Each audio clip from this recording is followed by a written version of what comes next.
الان كنتواجدوا بالمنطقه ديال الشلالات. بالنسبه لهاد الناس ديال عناصر الدرك الملكي كانوا من اجل اعاده تمثيل الجريمه السيد اللي قتل الزوجه ديالو في المنطقه ديال الشلالات بالضبط في اليونس.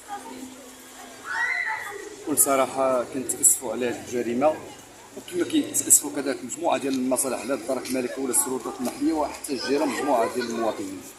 راه تم اعاده الجريمه والسيد راه كان في المنطقه ديال الشلالات وكان تم القاء القبض عليه في المنطقه ديال طاطا، وحسب ما يرج بان راه عنده جوج وليدات، عندهم جوج وليدات. السيد الله يرحمها والسيد راه غادي